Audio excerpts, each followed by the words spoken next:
sore semua.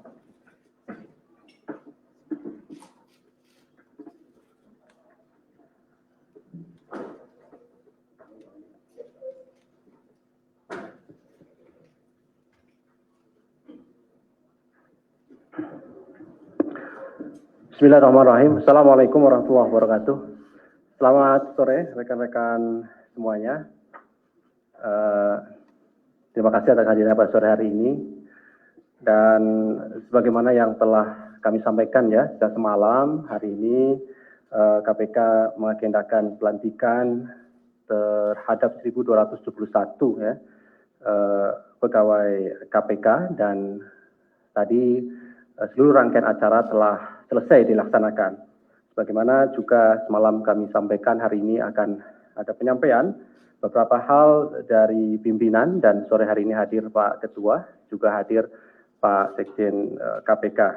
Nanti akan disampaikan beberapa poin-poin terkait dengan perkembangan mengenai pelantikan dan pengambilan sumpah janji pegawai KPK menjadi ASN tersebut. Setelah nanti poin-poin disampaikan, seperti biasa kami beri kesempatan teman-teman untuk bertanya lebih lanjut. Silahkan, nanti satu sesi untuk 3 orang penanya ya, karena mengingat waktu juga sebentar lagi nanti waktu maghrib. Baik, kami silakan Pak Ketua untuk menyampaikan beberapa hal terkait dengan kegiatan KPK pada hari ini, 1 Juni 2021, terkait dengan pelantikan dan pengambilan sumpah dimaksud. Kami silakan, Pak.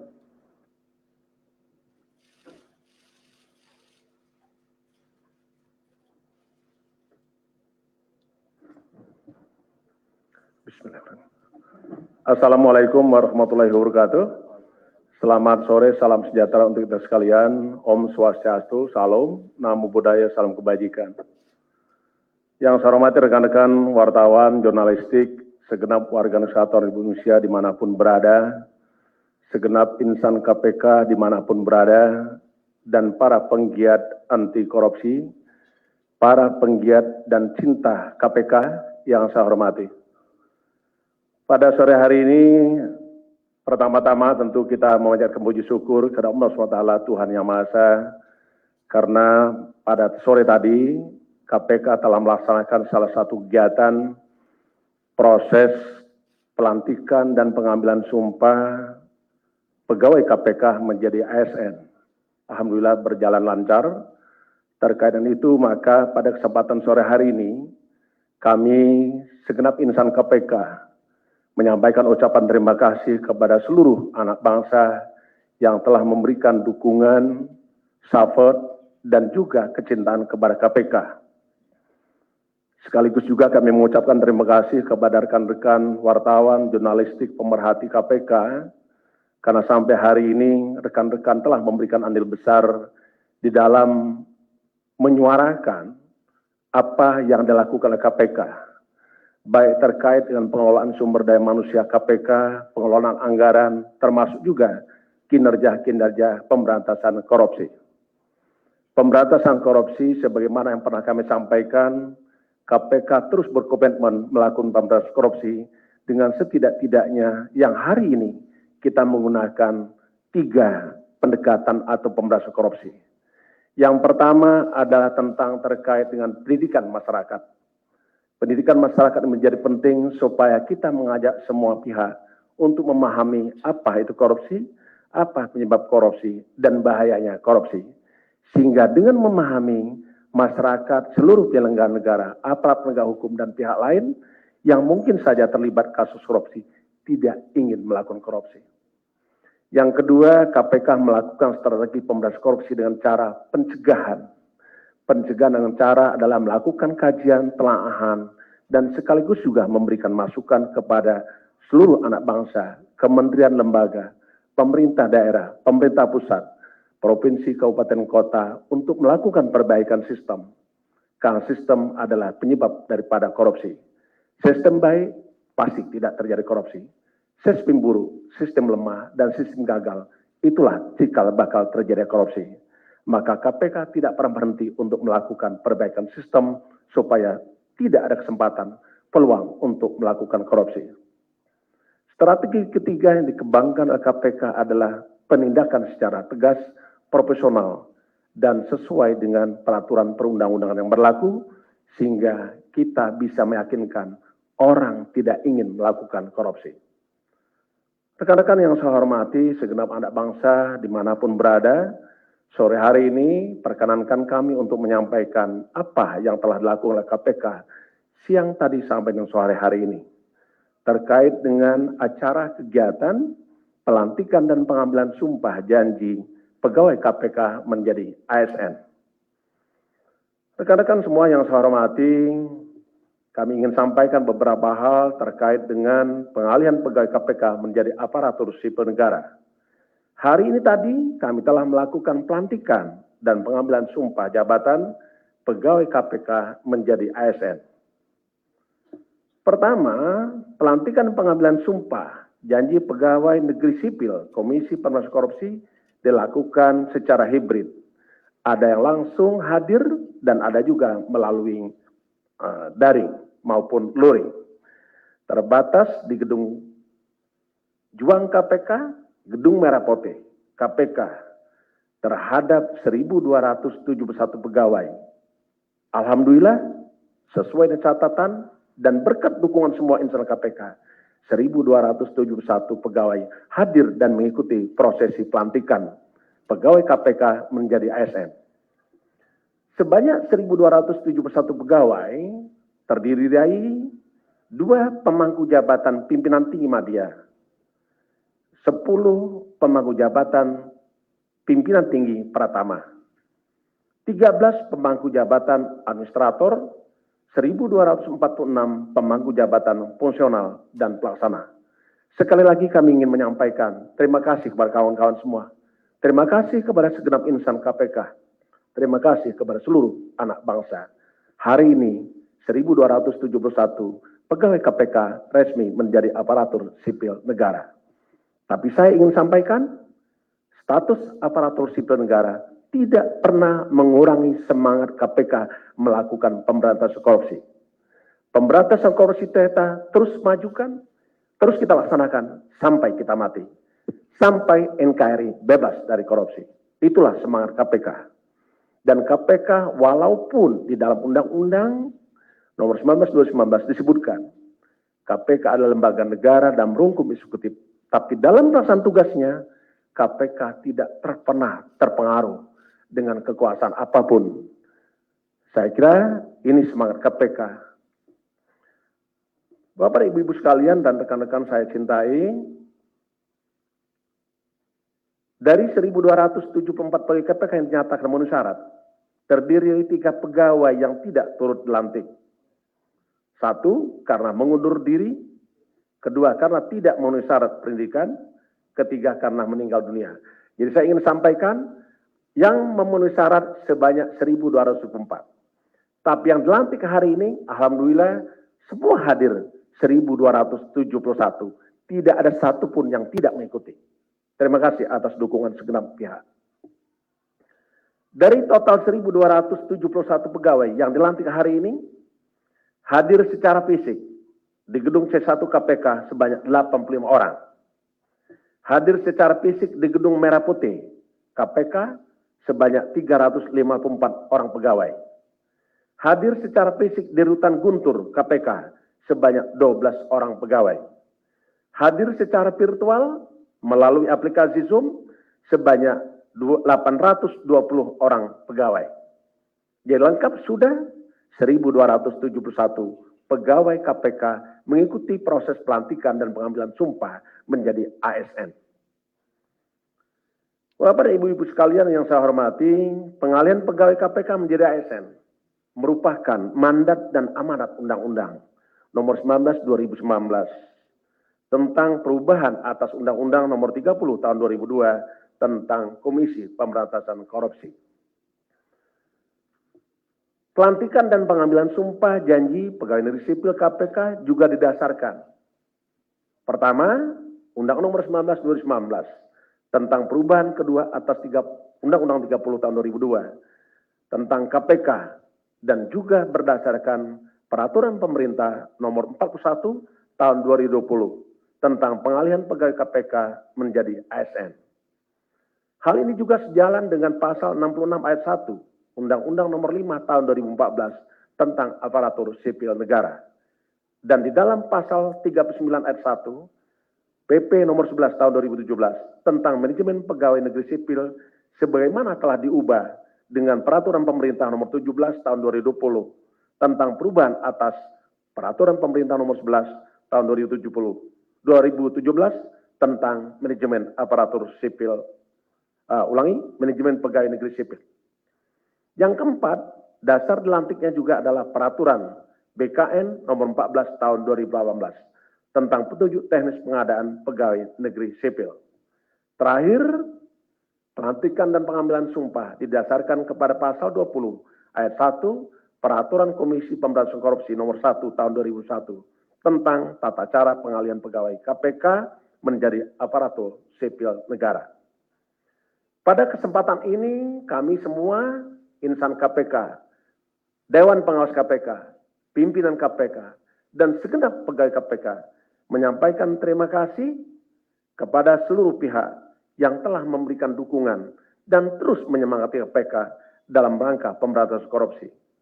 Kami, KPK, tentulah berharap dukungan dari seluruh pihak untuk melakukan tugas-tugas ke depan.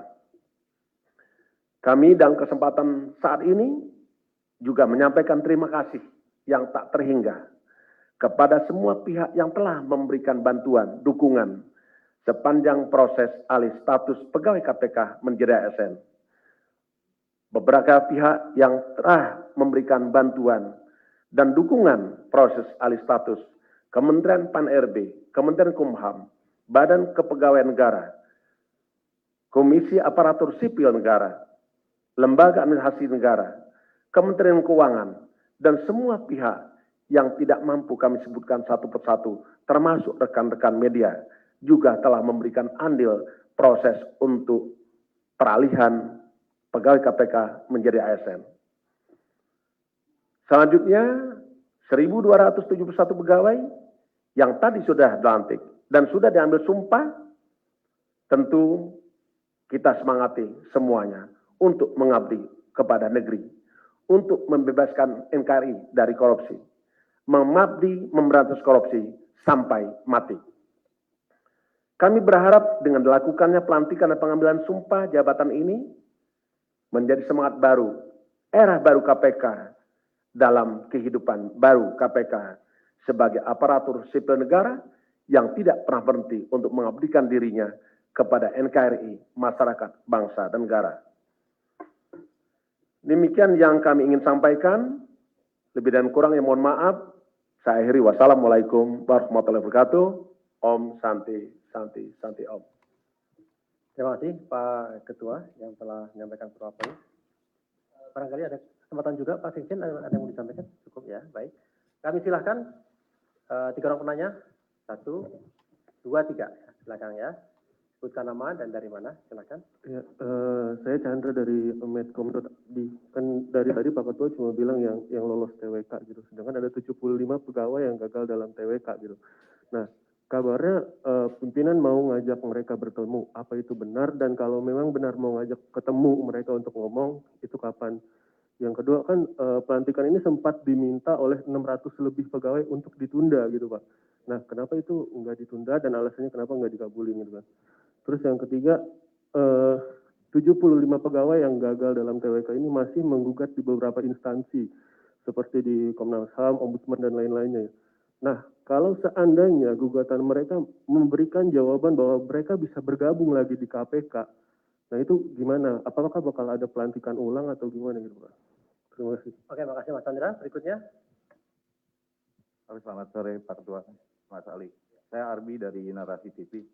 Mas, saya langsung aja. Apa yang saya ingin konfirmasi Mas terkait hasil tes wawasan kebangsaan. Sebelum pengumuman tanggal 7 ketika dirilis di ruangan ini, tanggal 29 ada rapat dengan pimpinan. Tanggal 5, tanggal 29 itu ada rapat dengan pimpinan yang salah satu poinnya adalah menyatakan bahwa mereka yang tidak lulus TWK itu harus mengundurkan diri. Nah, aku ingin mengonfirmasi apakah isi rapat itu terkait isu yang sebetulnya beredar di luar, kemudian kedua di dalam perkom yang ditandatangani oleh Pak Ketua, salah satu poinnya di pasal 5 menyebutkan bahwa mereka yang tidak lulus TWK itu tidak dipecat. Kira-kira itu pertanyaan dari saya.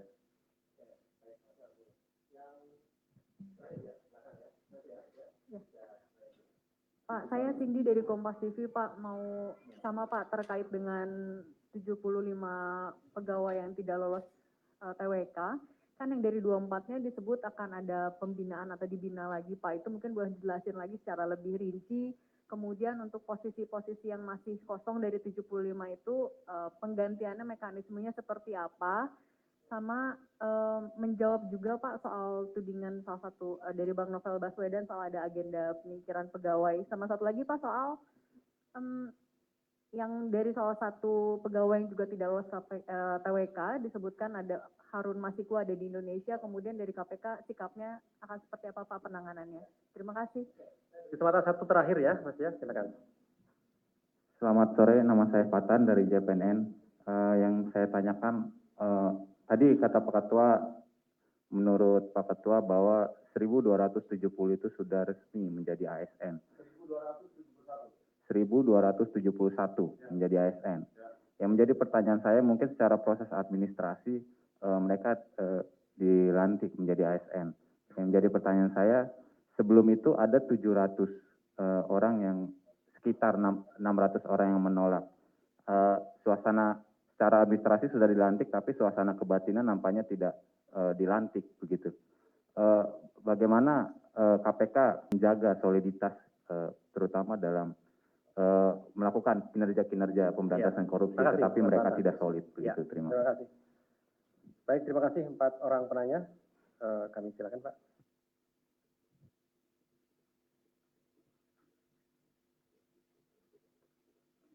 Ya. Saya karena kawan-kawan tadi pertanyaan cepat sekali, jadi saya tidak mampu untuk mengulang pertanyaannya. Jadi kalau nanti ada yang tidak terjawab, silakan tanya kembali. Saya coba satu-satu. Yang pertama adalah tadi saya sampaikan bahwa dari 1.351 pegawai KPK yang ikut tes, itu lulus 1.274. Dan yang bisa mengikuti pelantikan, dan karena 3 orang tadi ada penjelasannya ya, sudah saya sampaikan tadi ya, nggak perlu lagi bahas ya, 1.271 itu dilantik semua tadi. Kita pastikan bahwa semuanya mengikuti pelantikan. Kenapa? Karena pelantikan ini adalah salah satu syarat menjadi ASN. Tidak hanya sekedar lulus. Karena dengan dilantik, dengan diambil penyumpahan, kita masuk di dalam semua ketentuan yang mengatur tentang ASN. Undang-Undang Nomor 5 2014, PP 11 2017, semuanya ikut di situ. Itu yang pertama. Yang kedua adalah kalau ada kemarin yang mendengar ada berita ada 700 orang yang memenuhi syarat untuk dilantik tapi meminta penundaan, kami kemarin sudah bertemu dengan perwakilan.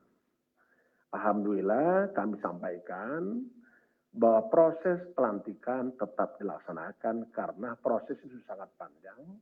Dan tentu juga kita harus menghargai 1.271.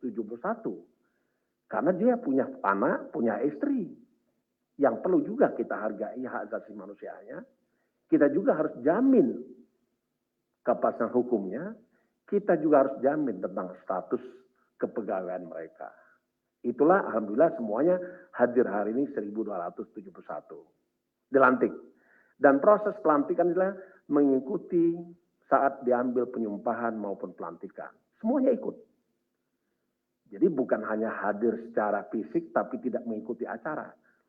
Jadi seketika Pak Sekjen melakukan pelantikan, pengambilan penyumpahan, semuanya mengikuti kata-kata itu. Yang berikutnya, tadi disampaikan juga bagaimana terkait dengan yang 75. Saya ingin sampaikan pimpinan KPK, kemarin saya jelaskan, kepada seluruh pegawai kemarin yang hadir di pertemuan kita. pimpinan KPK sudah banyak berjuangnya untuk memperjuangkan kawan-kawan kita. Saya tidak ingin mengulang hari ini, Ibu Yai juga ada kemarin, apa yang harus kita kerjakan, dan perwakilan juga mendengarkan. Hari ini kita selesaikan 1271. Bagaimana yang 75 tentu menjadi PR kami bersama. Tadi ada yang bertanyakan tentang bagaimana dengan yang 24. Diklatnya bagaimana? Kami sudah bekerja dan hasil sesuai dengan hasil rapat tanggal 25 Mei 2021 di BKN, kita bahas bagaimana solusi terbaik bagi mereka. Yang 24 diberikan kesempatan mengikuti pendidikan latihan bela negara dan wawasan kebangsaan. Dan itu kita perlu kerjasama dengan pihak lain, karena memang kita tidak bisa lakukan kerja sendiri. Seperti yang saya katakan, tidak ada kita bisa menyelesaikan persoalan dengan sendiri. Sejak kita lahir pun pasti dibantu oleh orang lain. Sama dengan KPK sekarang. Sehingga untuk diklat, kita bekerja sama, nanti Pak Sekjen yang akan menindaklanjuti. Tapi secara informal, kami sudah bahas dengan Kementerian Pertahanan Republik Indonesia. Nanti 24 nanti kita ajak bicara, karena tentu untuk mengikuti pendidikan, tentu kita ajak berbicara, bersedia mengikuti atau tidak semuanya. Tapi yang jelas, kami pimpinan KPK, Bapak Sekjen, dan segenap kita yang ada di sini, adalah merupakan satu kesatuan yang kita lakukan untuk mencari solusi terbaik. Saya agak heran kalau ada kalimat bahwa ada upaya menyingkirkan. Saya ingin katakan, tidak ada upaya untuk menyingkirkan siapapun. Kenapa saya pastikan itu? Karena tes yang dilakukan, wawasan kebangsaan, diikuti oleh 1.351 pegawai. Dengan ukuran yang sama, instrumen yang sama, alat ukurnya sama, waktu mengerjakan sama, pertanyaannya sama, modulnya sama. Hasilnya memenuhi syarat 1.271, yang tidak memenuhi syarat 75. Kalau boleh saya katakan, semua dilakukan sesuai dengan kriteria, sesuai dengan syarat, sesuai dengan mekanisme, dan sesuai dengan prosedur. Hasil akhir memang ada yang tidak memenuhi syarat dan ada yang memenuhi syarat. Jadi saya kira itu. Jadi tidak ada upaya untuk menyingkirkan siapapun. Kami pimpinan tidak ada satupun niat untuk menyingkirkan seseorang. Tapi hasil tes wawasan kebangsaan itu adalah hasil sendiri. 1.271 loh. 1.274 yang lulus. Ya, jadi saya ingin katakan itu. Yang berikutnya, bagaimana tentang kawan-kawan yang pengganti 24? Saya tidak ingin menyebut pengganti 24. Ini semuanya dikerjakan dan KPK ini bekerja bukan orang per orang. KPK bekerja dengan sistem. Penanganan perkara bukan dikerjakan oleh satu orang. Ada direktorat, ada deputinya, ada satgasnya. Tidak pernah berkas perkara ditangani oleh satu orang. Bahkan di dalam berita acara pun tidak boleh hanya satu orang. Ya. Contoh misalnya, Pak Ali Fikri bersama siapa? Jaksa selalu tidak pernah satu orang. Kan? Nah, begitu kira-kira. Jadi sistemnya memang berjalan seperti itu. Yang berikutnya tadi terkait dengan, nah ini, bagaimana, tadi ada yang menanyakan tentang ada 700 orang, saya ingin katakan ya, ini sudah selesai. Karena buktinya 1.271 hadir mengikuti pelantikan dan diambil sumpah. Ke depan, tadi saya sampaikan dengan kawan-kawan waktu sambutan saya, sambutan pimpinan, mewakili 5 pimpinan. Tantangan tugas kita masih berat ke depan, sehingga kita harus membangun soliditas, karena tujuan KPK adalah pemberantasan korupsi supaya berdaya guna dan berhasil guna. Tentu berdasarkan ketentuan peraturan perundang-undangan. Tentu juga dilaksanakan sesuai dengan koridor hukum. Karena sesungguhnya penegakan hukum tidak boleh melanggar hukum. Itu prinsip. Dan perkara-perkara yang belum selesai, pasti kita akan selesai. Saya kira itu dulu. Tadi Mas tadi terlampau cepat bicara pertanyaannya, mungkin ada yang perlu diulang oleh Mas. Ya, Mas. Apa tadi itu?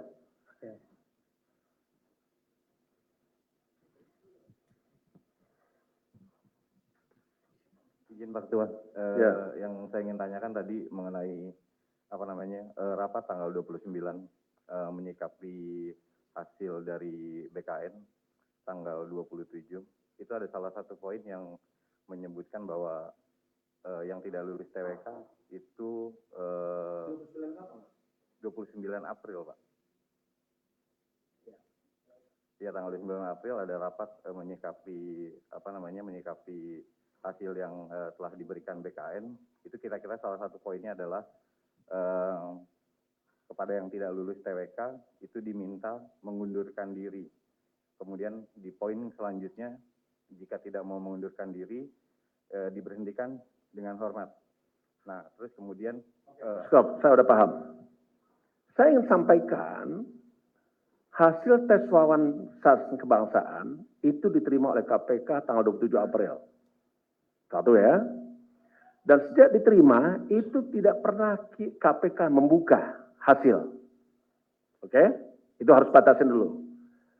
Yang kedua, kenapa KPK menunda pembukaannya? Sudah pernah saya sampaikan tanggal 5 Mei. Karena tanggal 4 Mei itu akan ada putusan MK. Kita tunda. Dan seluruh dokumen terkait dengan hasil tes wawasan kebangsaan tidak pernah dibuka sebelum tanggal 5 Mei. Jadi pembahasan hasil tes wawasan kebangsaan dibahas pada tanggal 5 Mei, ya 5 Mei 2021, dihadiri oleh 5 pimpinan KPK, dihadiri oleh 5 Dewan Pengawas, dan seluruh pejabat struktural eselon 1 maupun eselon 2. Itulah resmi pembahasannya, yang menghasilkan 2 keputusan. Keputusan pertama adalah menetapkan sebanyak 1.274 yang memenuhi syarat menjadi ASN. Saya harus sampaikan nih. Jadi yang memenuhi syarat menjadi ASN. Oke?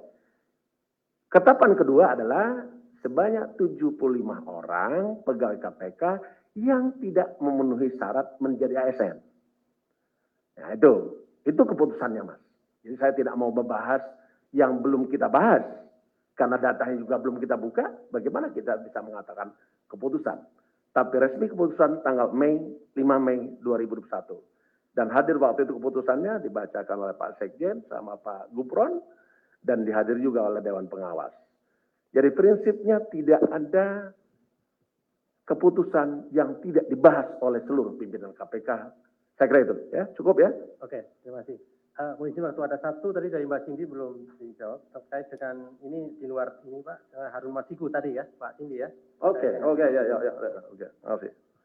Baik, terima kasih. Terima kasih kepada rekan-rekan yang begitu perhatian dengan KPK. Seingat saya, setidaknya berapa yang DPO kita dulu?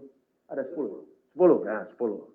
Ada 10 DPO yang kita cari, dan sudah beberapa tertangkap. Yang belum tertangkap salah satunya adalah Harun Masiku. Ada satu lagi ya? Ada 4 lagi yang belum ya? Oke. Saya jawab yang ini dulu. Terkait dengan setiap orang sebagai tersangka yang sudah ditetapkan oleh KPK, berarti cukup bukti. Dengan berdasarkan bukti yang cukup itu, KPK tidak pernah berhenti untuk mencari tersangka. Ya, karena penyidikan adalah serangkaian tindakan penyidik berdasarkan undang-undang untuk mencari, mengumpulkan keterangan saksi, dan mengumpulkan barang bukti guna mengungkap terangnya suatu perkara dan menemukan tersangka. Terkait dengan beberapa tersangka yang belum tertangkap, saya ingin katakan 3 hari yang lalu kita juga sudah membuat surat kepada para pihak untuk mencari keberadaan yang bersangkutan.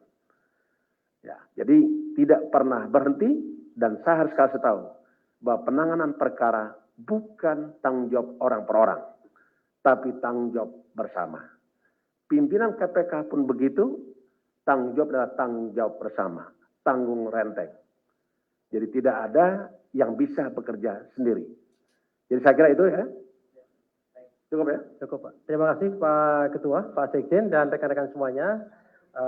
Assalamualaikum warahmatullahi wabarakatuh. Terima kasih ya. Assalamualaikum warahmatullahi wabarakatuh. Selamat sore.